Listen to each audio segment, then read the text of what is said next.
চলছে যমুনার mega bulletin election 2026 প্রচার পর্বের সবশেষ খবরের পাশাপাশি থাকছে প্রধান প্রতিদ্বন্দ্বী দলগুলোর শীর্ষ নেতাদের জনসভা ও সমাবেশের লাইভ আপডেট। থাকবে ভোটারদের আশা আকাঙ্ক্ষা উদ্বেগ আর হতাশার কথা সহ পরিস্থিতির খুঁটিনাটি বিশ্লেষণ। শুরুতে জানাতে চাই এই ঘন্টার শিরোনামগুলো। ঢাকার 6 স্থানে আজ তারেক রহমানের জনসভা, বক্তব্য শুনতে ইসিবি চত্বরে নেতাকর্মীদের অপেক্ষা। উন্নয়নের পক্ষে ধানের শীষে চাইবেন এলাকাবাসীর সমর্থন।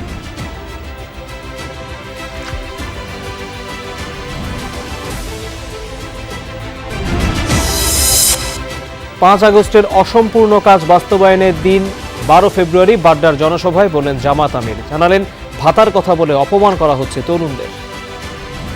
যেমন 10 টাকা দরের চালের আশ্বাসটা ছিল ভুয়া, এই কার্ডগুলো হইল সেই রকম ভুয়া। এইসব ভুয়া কার্ডকে আগামী 12 তারিখ জনগণ ইনশাল্লাহ লাল কার্ড দেখাবে।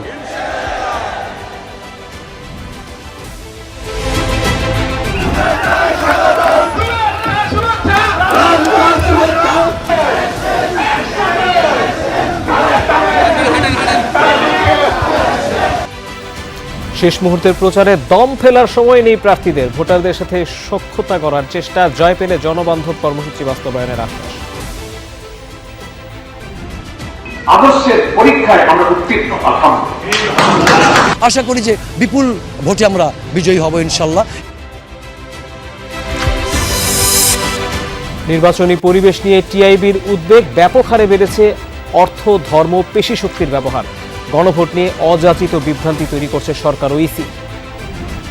আমাদের রাজনীতিতে পুঁজি হিসেবে কয়েকটা জিনিস আপনারা উল্লেখ করেন, লক্ষ্য করুন। অর্থ, ধর্ম, পেশি, পুরুষতন্ত্র, বরিষ্ঠতন্ত্র, এই 5টা হচ্ছে মৌলিক রাজনৈতিক পুঁজি।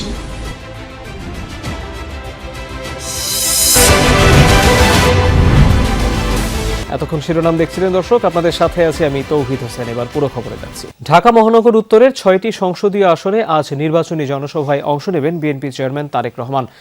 ঢাকার 17 আসনে নিজ নির্বাচনী এলাকা ইসিবি চত্বরে বেলা 2টায় প্রথম জনসভায় অংশ নেবেন তিনি। বক্তব্য রাখবেন উপস্থিত জনগণের উদ্দেশ্যে। এরপর যথাক্রমে ঢাকা 16 আসনে পল্লবী, ঢাকা 15 আসনে মিরপুর 10, ঢাকা 14 আসনে ন্যাশনাল বাংলা উচ্চ বিদ্যালয় গেট, ঢাকা 13 আসনে শ্যামলী ক্লাব মাঠ এবং ঢাকা 11 আসনে বাড্ডা সাঁতারকুলের সান ভ্যালি মাঠে একে একে অংশ নেবেন। এসব আসনে বিএনপি মনোনীত প্রার্থীদের বিজয়ী করার আহ্বান জানাবেন তিনি। একই সাথে ধানের শীষের পক্ষে ভোট চাইবেন।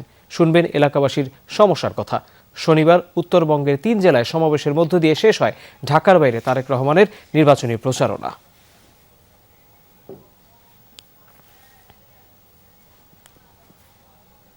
দর্শক, রাজধানীর ইসিবি চত্বরে জনসভাস্থলে আছেন আমাদের সহকর্মী সাইফুদ্দিন রবিন। তার কাছেই সরাসরি যাচ্ছি। রবিন, এই মুহূর্তে ঘণ্টাখানেক পরই তো আসলে জনসভা শুরু হচ্ছে, নিশ্চয়ই নেতাকর্মীদের উপস্থিতি ও সমর্থকদের উপস্থিতি চোখে পড়ছে। চেয়ারম্যানের কাছে আসলে তাদের প্রত্যাশা কি, প্রার্থীরাই বা কি বলছেন? তৌহিদ, এটি ঢাকার 17 আসনের এলাকা, অর্থাৎ ইসিবি চত্বর, যেখানটায় আজকে দিনের প্রথম পথসভাটি বা জনসভাটি অনুষ্ঠিত হতে যাচ্ছে, সেটি ঢাকা 17 সংসদীয় আসন এবং এই আসন থেকেই বিএনপি মনোনীত প্রার্থী কিংবা ধানের শীষের প্রার্থী হয়ে লড়ছেন বিএনপি চেয়ারম্যান তারেক রহমান। অতএব এটি একটি অন্যরকম আবহ বা অন্যরকম আঙ্গিক থেকে বেশ গুরুত্বপূর্ণ বটে। তারেক রহমান ঠিক 2টা নাগাদ এই সমাবেশস্থলে পথসভাস্থলে এসে যোগ দেওয়ার কথা রয়েছে। ইতিমধ্যেই নানান যে প্রস্তুতিগুলো, অর্থাৎ সাময়িকভাবে যে মঞ্চ তৈরি করা হয়েছে সেই মঞ্চ তৈরির কার্যক্রম শেষ হয়েছে। অন্যান্য নেতৃবৃন্দ আসতে শুরু করেছেন। যেহেতু একেবারেই সড়কের উপরে এই পথসভাটি অনুষ্ঠিত হতে যাচ্ছে, সে কারণে নেতাকর্মীদের নির্দেশনা দেওয়া হয়েছে যেন শেষ মুহূর্তটায়, অর্থাৎ ঠিক 2টো নাগাদ যখন তারেক রহমান এই মঞ্চে বা এই সভাস্থলে এসে পৌঁছাবেন, তখন যেন নেতাকর্মীরা এখানটায় এসে জড়ো হন। এর আগে বিচ্ছিন্নভাবে বিক্ষিপ্তভাবে ছড়িয়ে ছিটিয়ে তারা অবস্থান করছেন। এই সমাবেশ স্থল থেকে তারেক রহমান যে বক্তব্য দেবেন, সেই বক্তব্যের মধ্য দিয়ে তিনি তার নির্বাচনী আসনে যারা প্রতিদ্বন্দ্বিতা করতে যাচ্ছে তাদের কাছে ভোট চাইবেন তিনি। আমি একটু কথা বলবো এই নির্বাচনী আসনে যিনি নির্বাচন পরিচালনা কমিটির সমন্বয়ক আব্দুস সালাম, তার কাছেই জানতে চাইব আজকের এই সমাবেশ আলাদা কি গুরুত্ব বহন করছে, যেহেতু উনি নিজেই এইখান থেকে প্রার্থীও হয়েছেন। কি বার্তা দেবেন তিনি সামনে? নির্বাচন প্রচারণার আগামীকালকে শেষ দিন, কাজে আজকে তো শেষ প্রচারণা। এটা হলো এলাকাবাসীকে আহ্বান জানানো, তারা যাতে সবাই ভোট সেন্টারে যায়, ভোট দেয়। গত 17 বছর তারা ভোট দিতে পারে নাই, কাজেই এখন সবাই ভোট সেন্টারে, এবং জনগণের মধ্যে মারাত্মক একটা স্বতঃস্ফূর্ততা আছে। সবাই এবার ভোট সেন্টারে যাবে এবং আমরা বিশ্বাস করি যত বেশি সংখ্যক ভোটার ভোট সেন্টারে যাবে তত বেশি মার্জিনে বিএনপি জয়লাভ করবে ইনশাআল্লাহ। অনেক ধন্যবাদ। কথা বলছেন আব্দুল সালাম, যিনি ঢাকা 17 সংসদীয় আসনে নির্বাচন পরিচালনা কমিটির প্রধান সমন্বয়ক। সেই সঙ্গে এই অঞ্চলের বা এই এলাকার এই সংসদীয় আসনের সাধারণ ভোটারদের জনপ্রতিনিধির কাছে যে প্রত্যাশা, সেই প্রত্যাশার কথাও তুলে ধরবেন বিএনপি চেয়ারম্যান তারেক রহমান তার বক্তব্যের মধ্য দিয়ে। এবং এখান থেকে দুটোই যে সমাবেশটি শুরু হওয়ার কথা রয়েছে, এটি শেষ করেই ঢাকা 16 সংসদীয় আসনের এলাকায় একটি পথসভায় অংশ নেবেন। এরপর ঢাকা 14-তে, ঢাকা 15-তে সংসদীয় আসনের যে প্রার্থীরা রয়েছেন তাদেরকে সাধারণের কাছে তুলে ধরে তিনি ধানের শীষের পক্ষেই ভোট চাইবেন। সবশেষ যেই সমাবেশটি অনুষ্ঠিত হওয়ার কথা রয়েছে সেটি হচ্ছে ঢাকা 11 বাড্ডা ভাটারা এলাকায় সানভ্যালি মাঠে। সেখানে এই সমাবেশের মধ্য দিয়ে 6ষ্ঠতম সমাবেশের মধ্য দিয়ে আজকের দিনের কর্মসূচি শেষ করার কথা রয়েছে বিএনপি চেয়ারম্যান তারেক রহমানের। ঢাকা মহানগর উত্তরে আগামীকাল ঢাকা মহানগর দক্ষিণের 8টি সংসদীয় আসনে দিনের শুরু থেকে প্রচারণায় নামবেন, শেষ দিনের প্রচারণায় নামবেন বিএনপি চেয়ারম্যান তারেক রহমান, যিনি এবারের নির্বাচনে প্রথমবারের মতো বলা চলে ধানের শীষের মূল প্রতীক হয়ে বা ধানের শীষের মূল নেতৃত্ব হয়ে প্রচারণায় নামতে যাচ্ছেন। তৌহিদ। রবিন, ধন্যবাদ আপনাকে। সকাল থেকেই জমজমাট নির্বাচনী প্রচারের মাঠ। উত্তরা 10 নম্বর সেক্টরে গণসংযোগ করেছেন ঢাকা 18 আসনে ধানের শীষের প্রার্থী এস.এম. জাহাঙ্গীর হোসেন। সকাল 10:30 থেকে তিনি প্রচারণা শুরু করেন। হেঁটে হেঁটে ভোটারদের সাথে কথা বলেন, তাদের নানা সমস্যার কথা শোনেন। গণমাধ্যমকে তিনি বলেছেন, মাদক ও কিশোর গ্যাংসহ বিভিন্ন অভিযোগের ব্যাপারে তিনি জেনেছেন। জয়ী হলে এসবের বিরুদ্ধে জোরালো ব্যবস্থা নেওয়া হবে। শাপলাকলির প্রার্থীর প্রচারণায় বাধা দেওয়ার অভিযোগ প্রসঙ্গে তিনি বলেছেন, যথেষ্ট সৌহার্দ্যপূর্ণ পরিবেশে নির্বাচনী কার্যক্রম চলছে। প্রচারণায় বাধা দেওয়ার অভিযোগ সঠিক নয়। এই আসনের পিছিয়ে পড়া এলাকাগুলোতে বাড়তি মনোযোগ দেওয়ার কথাও জানিয়েছেন বিএনপির এই প্রার্থী।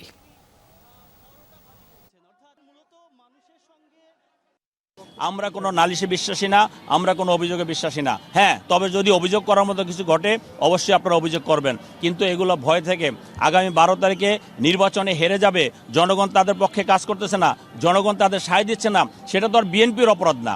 যার যার দল, যার যার জোট নিয়ে তাকে এগিয়ে যেতে হবে। 5 আগস্টের অসম্পূর্ণ কাজ বাস্তবায়নের দিন 12 ফেব্রুয়ারি। এই রক্তের সাথে যারা বেইমানি করবে, ইতিহাস তাদের ক্ষমা করবে না, এমন মন্তব্য করেছেন জামায়াতের আমির ডাক্তার শফিকুর রহমান। সকালে রাজধানীর বাড্ডা ডিআইটি প্রজেক্ট মাঠে ঢাকা 11 আসনের প্রার্থী নাহিদ ইসলামের নির্বাচনী জনসভায় তিনি যোগ দেন। বলেন, দেশের মালিক নয়, সেবক হবে জামায়াতে ইসলাম। ক্ষমতায় গেলে নাহিদ ইসলামকে মন্ত্রী করা হবে, এমনটাও জানিয়েছেন তিনি। এছাড়া সরকার গঠন করলে প্রতি বছর কর্মরত সংশ্লিষ্ট মন্ত্রীরা তাদের আয় ব্যয়ের হিসাব জাতির সামনে তুলে ধরবে, এমন আশ্বাস দেন তিনি। বলেন, ফ্যামিলি কার্ডের মতো কার্ডগুলো ভুয়া, 12 তারিখ জনগণ এগুলোকে লাল কার্ড দেখাবে। এর আগে জনসভায় বক্তব্য রাখেন এনসিপির আহ্বায়ক এবং ঢাকা 11 আসনের প্রার্থী নাহিদ ইসলাম। তিনি বলেন, 11 লাখ মানুষের বসবাস হলেও পর্যাপ্ত সুযোগ সুবিধা বঞ্চিত এই আসনের বাসিন্দারা। এখানে পর্যাপ্ত হাসপাতাল, স্কুল ও খেলার মাঠ নেই। নির্বাচিত হলে সব নিশ্চিতের প্রতিশ্রুতি দেন নাহিদ ইসলাম। আপনারা যদি আমাকে এই নির্বাচনে সেই সুযোগ দেন, ইনশাআল্লাহ আমি আমার বাকি জীবন ধরে আপনাদের জন্য সেই ঋণ, আমি আমার দেশের, আমার মাটির জনগণের জন্য সেই ঋণ আমি পরিশোধ করতে চাই। 5 আগস্ট যে আকাঙ্ক্ষা নিয়ে রক্ত দিয়েছিল আমাদের সন্তানেরা, ভাইয়েরা, বোনেরা, শিশু, বৃদ্ধ, আবাল বনিতা, ওই রক্তের ঋণ পরিশোধ করার দিন হলো 12 তারিখ। এই রক্তের সাথে যারা বেইমানি করবে, ইতিহাস তাদেরকে ক্ষমা করবে না। মান্দা উপজেলা নিয়ে গঠিত নওগাঁ 4 আসন। এখানকার প্রধান সমস্যাই বেকারত্ব, যা সমাধানের আশ্বাস দিয়ে নির্বাচনী প্রচারণা চালিয়ে যাচ্ছেন বিভিন্ন দলের প্রার্থীরা। এই বিষয়ে আরও জানতে সরাসরি যাচ্ছি নওগাঁয় আমাদের সহকর্মী শফিক ছোটনের কাছে। শফিক, প্রার্থীদের প্রতিশ্রুতির যে নানা দিক, সেগুলো সম্পর্কে ভোটাররা আসলে কি বলছেন? প্রতিশ্রুতি দেওয়ার প্রচারণার সময় তো শেষ হয়ে যাচ্ছে। বিরামহীন রাত পর্যন্ত তারা প্রচার করে। আমি এই মুহূর্তে সদরে আছি। এখানে জামায়াতের প্রার্থী আব্দুল রাকিব তিনি জনসংযোগ করছেন এবং ভোট চাচ্ছেন। একটু আগেই আসলে এই পদ দিয়ে কিন্তু ধানের শীষের প্রার্থী তিনি ইকরামুল বাড়ির টিপু তিনি এই পদ দিয়ে গেছেন এবং কিছুক্ষণ আগে 2 প্রার্থীর সঙ্গে দেখা হয়েছে এবং প্রতিদ্বন্দ্বিতা করলো এই নির্বাচনে সবচেয়ে ভোটারদের কাছে এগিয়ে যে 2 প্রার্থী, এবয়ের প্রার্থী, এই 2 এবয়ের প্রার্থীর এই যে মোলাকাত করা এবং চলাচলি করে কুশল বিনিময় করা, এটি কিন্তু সৌহার্দ্যের একটি বার্তা দিয়েছে। প্রতিদ্বন্দ্বিতাপূর্ণ নির্বাচন হলেও এই আসনটিতে প্রার্থীরা ছুটে বেড়াচ্ছেন দিন রাত, তারা বিভিন্ন উন্নত দিচ্ছেন। ভোটাররা যেটি বলছেন, এই এলাকার সবচেয়ে বড় সমস্যা বেকারত্ব, সেটি সমাধানের প্রার্থীরা প্রতিশ্রুতি দিচ্ছেন। একইভাবে এই এলাকায় শিক্ষা ব্যবস্থা অনুন্নত রাস্তাঘাট সেই সব রাস্তাঘাটগুলোতে আমাদের প্রতিশ্রুতি দিচ্ছেন। ভোটাররা যদি বলছেন যে কৃষকের উন্নয়নে প্রার্থীরা যে প্রতিশ্রুতিগুলো দিচ্ছেন সেগুলো আগামী দিনে বাস্তবায়ন হলে এই অঞ্চলের শিক্ষা ব্যবস্থা এই অঞ্চলের বিপ্লব রচনা থেকে মানুষ মুক্তি পাবে। সব মিলিয়ে আসলে প্রার্থীদের প্রতিশ্রুতি এবং ভোটারদের প্রত্যাশা সব মিলিয়ে আসলে জমজমাট পরিস্থিতি। আগামী 12 তারিখের যে নির্বাচন আমরা আইন শৃঙ্খলা পরিস্থিতিতে উন্নত দেখছি এবং প্রার্থীরাও সন্তুষ্টি প্রকাশ করে। শফিক, ধন্যবাদ আপনাকে। আমরা আপনার কাছ থেকে শুনতে পাচ্ছিলাম আপনার কথা। আমরা পরবর্তীতে আবারও নিশ্চয়ই আরো খবর জানতে চলে আসবো। নির্বাচনের প্রচারণার খবর জানতে এই পর্যায়ে আপনাদেরকে নোয়াখালীতে নিয়ে যেতে চাই। দর্শক, সেখানে আছেন আমাদের সহকর্মী মোতাসিম বিল্লাহ সবুজ। সবুজ, শেষ দিকে আচরণবিধি আসলে প্রার্থীরা কতটা মেনে চলেছেন, আপনি কি দেখতে পেয়েছেন, আর গণসংযোগে তারা ভোটারদের কি প্রতিশ্রুতি দিচ্ছেন? তহিদ, আমি এখন আছি নোয়াখালী 1 আসন অর্থাৎ চাটখিল এবং সোনামুড়ি উপজেলার যে আসনটি, এখানে আমি রয়েছি ইসলামী আন্দোলনের যে জহিরুল ইসলাম প্রার্থী রয়েছেন একজন, তার নির্বাচনে যে পথসভা সেখানে রয়েছে। এখানে আসলে প্রার্থীরা এই যে আসনটিতে নোয়াখালী 1 আসন, এখানে অবশ্য যে 7 জন প্রার্থী রয়েছেন তারা অবশ্য নিজেরা সহাবস্থানে রয়েছে। এখন পর্যন্ত কোনো ধরনের অপ্রীতিকর ঘটনা ঘটেনি বা আচরণ বিধি এই আসনটিতে অন্তত মেনে চলছেন তারা, এবং সহাবস্থানে থেকে আসলে তারা প্রচারণা চালাচ্ছেন এবং শেষ মুহূর্তে আসলে তারা খুব ব্যস্ত সময় কাটাচ্ছেন। প্রথম দিকে বাড়ি বাড়ি গিয়ে বা ব্যক্তি পর্যায়ে প্রচারণা চালালে এখন তারা বড় ধরনের সমাবেশ করছেন, অর্থাৎ জনসভা করছেন, গণমিছিল করছেন। এই ধরনের মানুষের সাথে বেশি মানুষ তারা জড়ো করছেন এবং তারা তাদের যে প্রতিশ্রুতি, বিশেষ করে যে নিরাপত্তার বিষয়টি, মাদক, ইপিজিং বা সন্ত্রাস প্রতিরোধ বা চাঁদাবাজি রোধ, এই বিষয়গুলো তারা তুলে ধরছেন। বা আমার সাথে যে প্রার্থী আছে তার কাছেও জানতে চাইবো যে আসলে আপনারা কি ধরনের প্রতিশ্রুতি দিচ্ছেন ভোটারদেরকে। আমি তো আসলে প্রতিশ্রুতি দিতে আসিনি। আমি যেটা বলেছি, আমি যে কার্যক্রমগুলো করেছি, আমি ওপেন চ্যালেঞ্জও করেছি যে এখানে যারা প্রার্থী আছেন, আমি যে মানুষের অধিকারের জন্য শিক্ষা, চিকিৎসা শুরু করে অবকাঠামো উন্নয়নে যে কাজগুলো করেছি, ওনাদেরকে বলছি একই টেবিলে বসেন, জনগণের সামনে আপনারা বলেন, আমিও বলি আপনার গত 15 বছরে যদি একটা কাজ করে থাকেন তাহলে আমরা সবাই মিলে আপনাদেরকে দিব, আর যদি আপনার কোনো কাজ না করে থাকেন সবাই আসুন। আসলে আপনি শুনলেন যে এখানে যারা প্রার্থী রয়েছেন তারা আসলে এখানকার এই আসনটির যে সমস্যাগুলো রয়েছে সেগুলোর কথা বলছেন। তবে এখানে প্রশাসনের পক্ষ থেকে অবাধ এবং সুষ্ঠু নির্বাচন ভোটারদেরকে নিশ্চিত করার জন্য সব ধরনের ব্যবস্থা নেওয়া হচ্ছে। এখানে মোবাইল কোর্ট, নির্বাহী ম্যাজিস্ট্রেট, পুলিশের পাশাপাশি সেনাবাহিনী অর্থাৎ যৌথ বাহিনীর যে টহল সেটি রয়েছে এবং বিভিন্ন স্থানে, গুরুত্বপূর্ণ স্থানে আপনার যে তল্লাশি সেটি আসলে হচ্ছে। এবং এই আসনটিতে আসলে মোট 141টি কেন্দ্র রয়েছে, তার মধ্যে 53 কেন্দ্রটি ঝুঁকিপূর্ণ ঘোষণা করা হয়েছে। প্রশাসন বলছে যে তারা যেভাবে বিন্যস্ত করেছে প্রশাসনের ভোটাররা নিশ্চিত তারা তাদের ভোটাধিকার প্রয়োগ করতে পারে এবং তাদের পছন্দের প্রার্থী তাকে তারা জাতীয় সংসদে পাঠাতে পারে, তাদের কথা বলা। সবুজ, ধন্যবাদ আপনাকে। আমরা বেশ কিছু তথ্য জানলাম, আমরা আসন সম্পর্কে আপনার কাছ থেকে বিস্তারিত জানলাম। ধন্যবাদ। বিএনপি ক্ষমতায় গেলে কোনোভাবেই সেনাবাহিনীকে রাজনৈতিক উদ্দেশ্যে ব্যবহার করা হবে না, এমনটা জানিয়েছেন দলের চেয়ারম্যান তারেক রহমান। শনিবার রাতে রাজধানীর রেডিসন ব্লু হোটেলে পিলখানা হত্যাকাণ্ডে নিহতদের পরিবার ও অবসরপ্রাপ্ত সামরিক কর্মকর্তাদের সঙ্গে এক মতবিনিময় সভায় তিনি কথা বলেন সেনাবাহিনীর গৌরব ফিরিয়ে দেওয়ার বিষয়টি কথার মধ্যে সীমাবদ্ধ নয়, গৌরব অর্জন ও ধারণ করার বিষয় বলেও তিনি উল্লেখ করেন। বলেছেন সেনাবাহিনী রাজনীতি সম্পর্কে সচেতন থাকবে, তবে রাজনীতিতে বিলীন হওয়া যাবে না। পেশাদারিত্ব যেন রাজনীতির আড়ালে চাপা না পড়ে সেই বিষয়ে সেনা সদস্যদের সতর্ক থাকতে হবে। সেনাবাহিনীর সঙ্গে আলোচনা করে পিলখানা হত্যাকাণ্ডের দিবসটিকে শহীদ সেনা দিবস, সেনা হত্যাযজ্ঞ দিবস অথবা জাতীয় শোক দিবস হিসেবে ঘোষণার পরিকল্পনা রয়েছে। তারেক রহমান আরও বলেন, ক্ষমতায় গেলে বিডিআর নাম পুনর্বহাল করা হবে।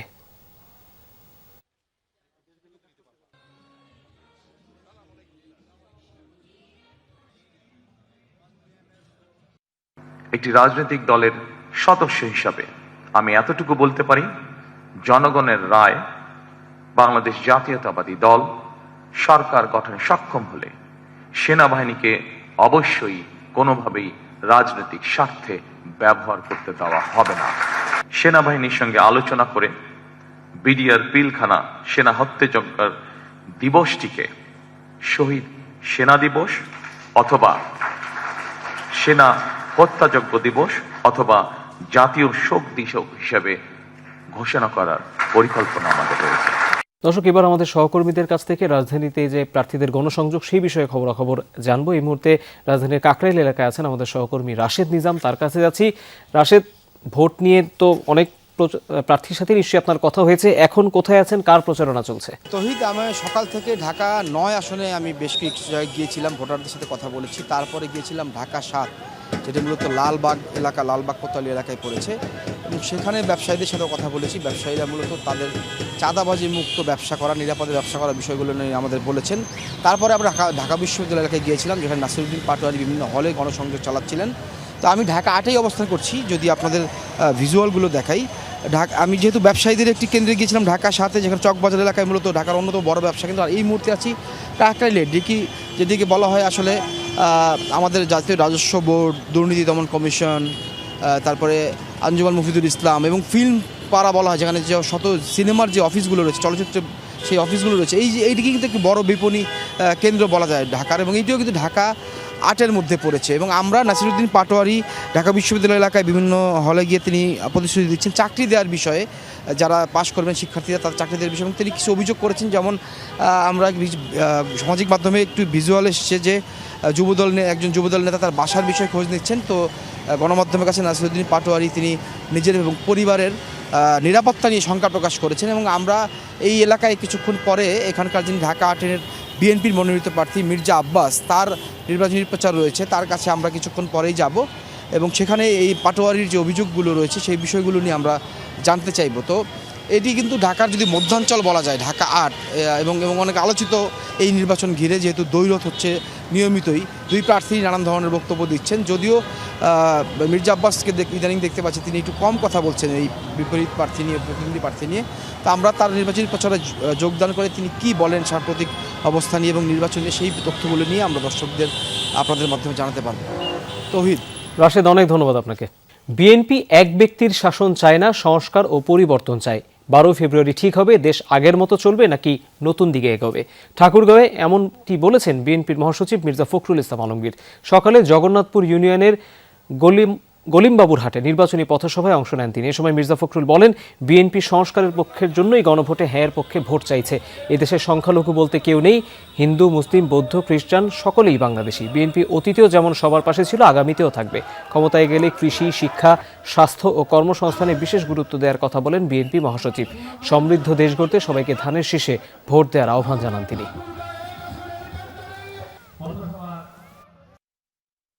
আর মাত্র 3টা দিন, এই 3টা দিনের উপরে সিদ্ধান্ত হবে যে এই বাংলাদেশটা কি আগের মতো চলবে নাকি নতুন করে সুন্দরভাবে চলবে।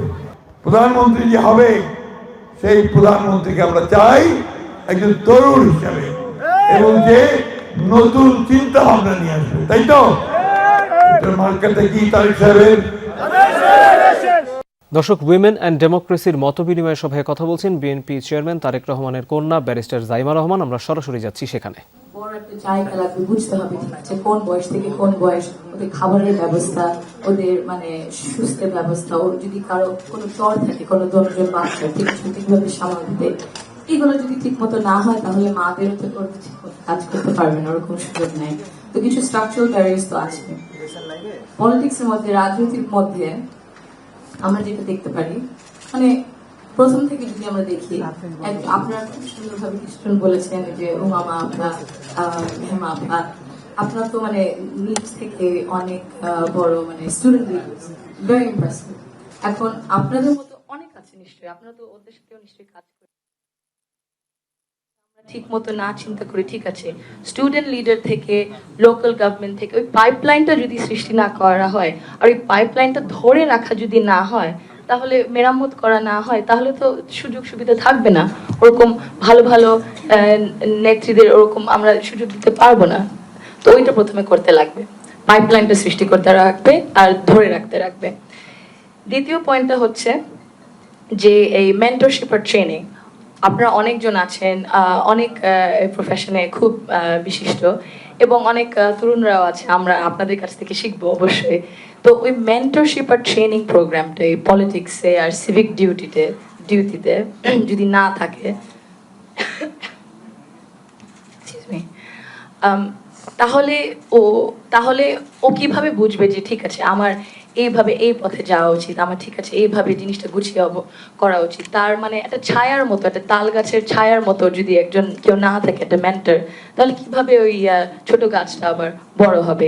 আমরা দেখি পুরুষদের জন্য অনেক এরকম সুযোগ সুবিধা থাকে, কিন্তু নারীদেরকে ওইভাবে দেওয়া হয় না। দেয়ার সাম কালচারাল অ্যাটিটিউডস আছে, ঠিক আছে হয়তোবা মানে এত দূর যাওয়া যাবে না, মানে ইয়াং মেয়ে হয়তোবা কি না কি হয় সব ছেলেদের সাথে, ওইগুলাও আমাদের পার করতে লাগবে। কিন্তু নারীদেরকে ওই কানেকশনটা করতে হবে যে আচ্ছা ঠিক আছে, মেন্টরশিপ আর ট্রেনিং পলিটিক্সের মধ্যে পলিটিক্যাল পার্টিসদের এই দায়িত্বটা নিতে হবে, সব পলিটিক্যাল পার্টিসদের আমার মনে হয় এই দায়িত্বটা আরেকটু নিতে হবে মেন্টরশিপ আর ট্রেনিং এর ব্যাপারে। আর একটা বড় বিষয় যে ফাইন্যান্সিং এর ব্যাপারে, ফাইন্যান্সিং বিরাট বড় একটা ক্যাম্পেইন যদি করতে চান, রাজনীতিতে যদি চলতে চান, ফাইন্যান্সিং যে পলিটিক্যাল পার্টিসদের মানে একুইটি, ইকুয়ালিটি তো আমরা জানি সমান সমান, একুইটি হচ্ছে বোঝা যে বৈষম্য হয় কিন্তু ওই জিনিসটাকে ঠিক করার জন্য আরো সুযোগ সুবিধা দিতে হবে। তো ওইটা বুঝে যদি ফাইন্যান্সিং নারী নেত্রীদের দেওয়া হয় তাহলে হয়তো বা এই জিনিসটা একটু মানে কমে আসবে। যে দেশজুড়ে নির্বাচনী ডামাডোল, বিএনপি, জামায়াত সহ অন্যান্য দল ও স্বতন্ত্র প্রার্থীদের প্রচারণায় মুখর গ্রাম থেকে শহর, উন্নয়নের প্রতিশ্রুতি আর রাজনৈতিক হিসাব নিকাশে জমে উঠেছে ভোটের সমীকরণ। সকাল থেকে কর্মী সমর্থকদের নিয়ে ভোটারদের কাছে যাচ্ছেন প্রার্থীরা। এলাকার উন্নয়নের পাশাপাশি দিচ্ছেন নানা প্রতিশ্রুতি। দলীয় প্রার্থীদের পাশাপাশি নিজ নিজ নির্বাচনী এলাকা চষে বেড়াচ্ছেন স্বতন্ত্র প্রার্থীরাও। আগামীর পরিকল্পনা তুলে ধরে ভোটারদের সমর্থন আদায়ের চেষ্টা করছেন তারা। ভোটারদের প্রত্যাশা শান্তিপূর্ণ পরিবেশে সুষ্ঠু নির্বাচন। এদিকে আইনশৃঙ্খলা পরিস্থিতি স্বাভাবিক রাখতে সারা দেশে জোরদার করা হয়েছে নিরাপত্তা ব্যবস্থা।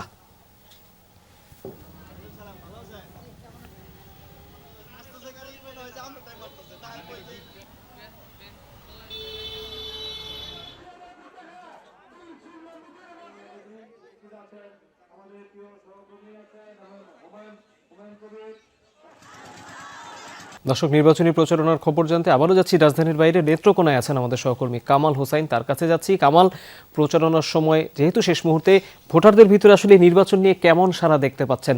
প্রার্থীরা যেসব প্রতিশ্রুতি দিলেন তা নিয়ে তারা কতটা আসলে আশাবাদী?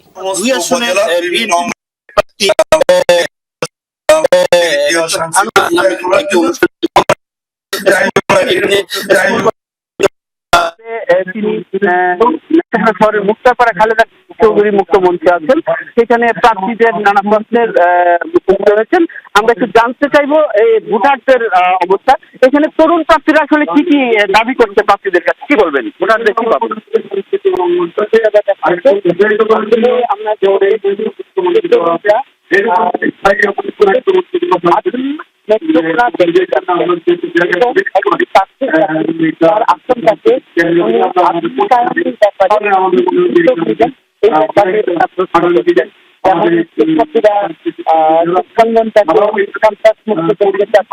পরিবহন ব্যবস্থা নিয়ে বাচ্চাদের পরিবহন ব্যবস্থা জানতে চাচ্ছে।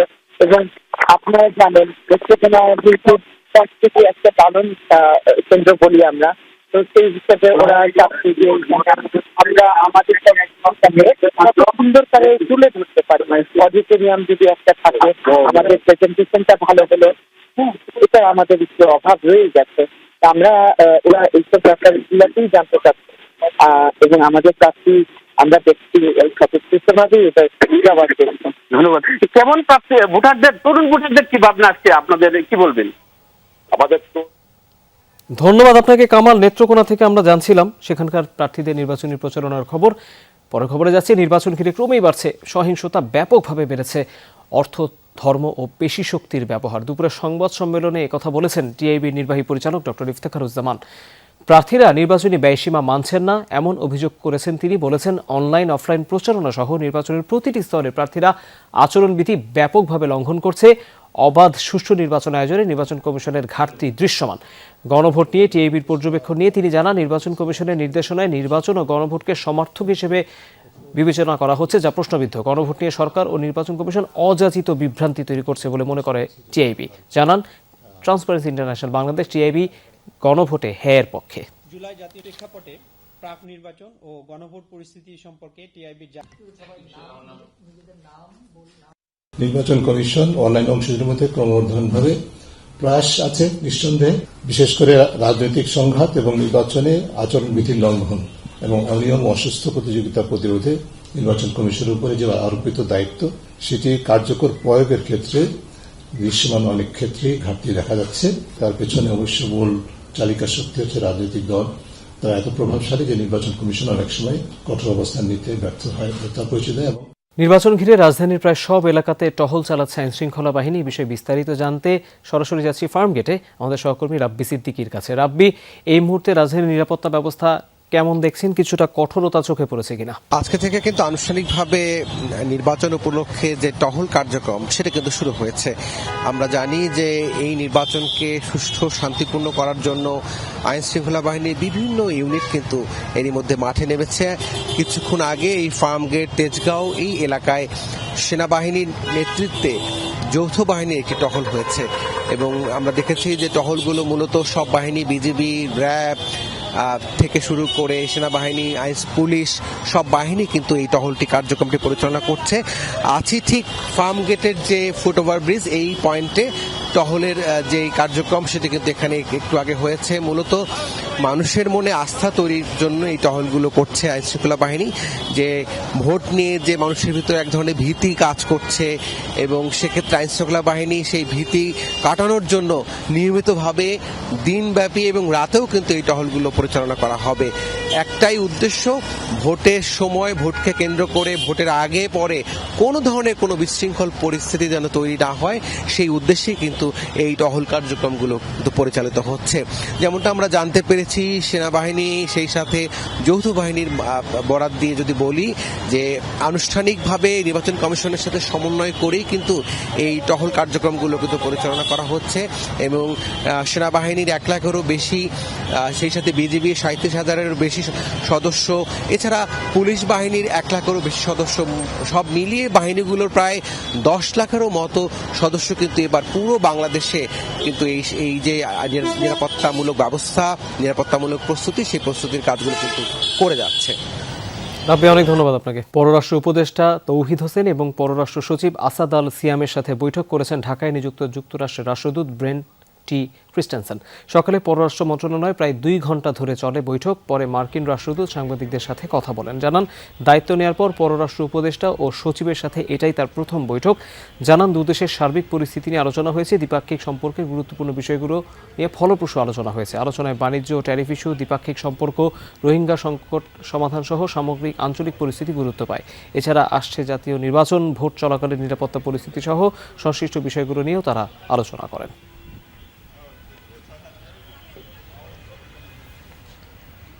সিলেট 1 আসনে লেভেল প্লেইং ফিল্ড না থাকার অভিযোগে অনশনে বসেছেন কমিউনিস্ট পার্টির প্রার্থী আনোয়ার হোসেন সুমন। এ বিষয়ে আরও জানতে আমরা সরাসরি যাচ্ছি আমাদের সহকর্মী নাবিল হোসেনের কাছে। নাবিল, কি বলছেন আনোয়ার হোসেন সুমন? বিস্তারিত একটু জানাবেন, কি হলো হঠাৎ করে?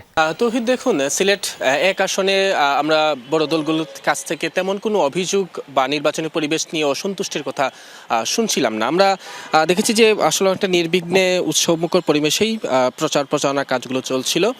তবে গত কিছুদিন ধরেই কমিউনিস্ট পার্টি যিনি প্রার্থী, তিনি একটা অভিযোগ করছেন যে রিটার্নিং কর্মকর্তা বা প্রশাসনের যারা কর্মকর্তা নির্বাচনের সাথে জড়িত, তার যে বিলবোর্ডটি ছিল, রঙিন বিলবোর্ড, সেটা কোনো কারণ ছাড়া বা তাকে অবগত না করেই তাকে ছিঁড়ে ফেলে, সেই ব্যানারটি ছিঁড়ে ফেলে এবং সেজন্য আসলে তিনি যখন রিটার্নিং কর্মকর্তার কাছে বিষয়টি জানাতে চাচ্ছিলেন, সেখানে তিনি উপেক্ষিত হয়েছেন এবং এই যে তার সাথে যে আচরণ, সেই আচরণকে তিনি কোনোভাবেই বলছেন যে রিটার্নিং কর্মকর্তার কাছে তিনি আশা করেনি বা গ্রহণযোগ্য নয়। অর্থাৎ তিনি বলছেন যে এই যে আসন, সেই আসন লেভেল প্লেইং ফিল্ডটা নেই এবং সেই প্রেক্ষিতেই তিনি আজকে এখানে প্রতীকী অনশনে বসেছেন। তার সাথে আমরা একটু যদি সরাসরি কথা বলার চেষ্টা করি, যে মূলত আপনার ছোট্ট করে বলবেন অভিযোগটা আসলে কি এমনিতে এখন পর্যন্ত? আমার অভিযোগ 2 ধরনের। একটা হলো আমার কার্যক্রম বাধাগ্রস্ত করা হচ্ছে। আমার যে বিলবোর্ডগুলা, সেইগুলা বিধিসম্মতভাবে লাগানোর পরও ওনারা খুলে ফেলেছেন এবং অপরপক্ষে 2 জন প্রার্থীকে ওনারা চান 2 জন প্রার্থীর মধ্যেই প্রতিদ্বন্দ্বিতা হোক। আমরা থার্ড কোনো প্রার্থী যাতে প্রতিদ্বন্দ্বিতায় না আসি, শুরু থেকেই ওনারা তাদেরকে প্রায়োরিটি দিচ্ছেন এবং ওনাদের 4টা বিষয়ে ওনারা আচরণবিধি সুনির্দিষ্টভাবে ব্যত্যয় করেছেন। সেটা আমরা বলেছি। ওনাদের বিলবোর্ড আছে 2 থেকে 300, এখানে 20টির বেশি লাগানোর কথা নয়, কিন্তু এটা আইন অমান্য করে লাগাচ্ছেন। প্রত্যেকটা সিএনজিতে ওনার কালার পোস্টার লাগানো আছে এবং প্রত্যেক বৈদ্যুতিক কুটিতে ওনারা আইন অমান্য করে ওনারা ফেস্টুন লাগাচ্ছেন এবং এই জনসভা যেটা 22 তারিখে শেষ হয়ে গেছে, এখনও জনসভার কালার, ব্যানার শো, ওনাদের ব্যক্তির ছবি, দলের নাম শো, এগুলো আছে। এইগুলাতে ওনাদের বিষয়ে ওনারা কোনো প্রতিকার নিচ্ছে না আমাদের জানানোর পরেও। কিন্তু আমি যেখানে বিধিসম্মতভাবে বিলবোর্ডগুলো লাগালাম, সেইগুলা ওনাদেরকে অবগত করেই লাগালাম, কিন্তু ওনারা হঠাৎ করে খুলে নিয়েছেন, আমাকে লিখিতভাবে বলেন নাই।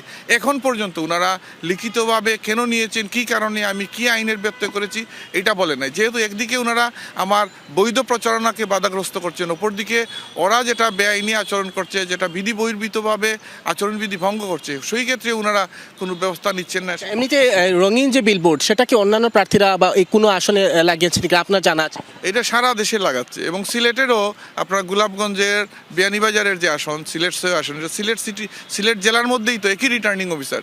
দেখা যাচ্ছে অন্য জায়গায় ওনারা কোনো ব্যবস্থা নিচ্ছেন না। আর আমি তো বলেছি, সেটা আমি চ্যালেঞ্জ করতেছি একজন আইনজীবী হিসেবে, যে বিধিমালার 14 নম্বর দফায় বলা আছে 14 কতে যে কোনো ধরনের বিলবোর্ড লাগানো যাবে। এখানে কালার আমরা যেটি আসলে তার কাছ থেকে অভিযোগ শুনছিলাম যে বিধিসম্মতভাবে তিনি বিলবোর্ড লাগিয়েছিলেন, সেটা কোনো কারণ ছাড়াই আসলে তিনি অভিযোগ করছেন যে নির্বাচনের যারা দায়িত্বরত তারা সেটি খুলে নিয়ে গেছেন। তার প্রতিবাদেই তিনি লেভেল প্লেইং ফিল্ড যাতে বজায় থাকে সেজন্য তিনি তার প্রতীকী অনশন কর্মসূচি পালন করছেন। তৌহিদ। নাবিল, ধন্যবাদ আপনাকে। দর্শক, এই ছিল ইলেকশন 2026 এর এই ঘন্টার আয়োজনে। পরের ঘন্টার খবরাখবর নিয়ে আবারও ফিরবো, আমাদের সাথে থাকুন।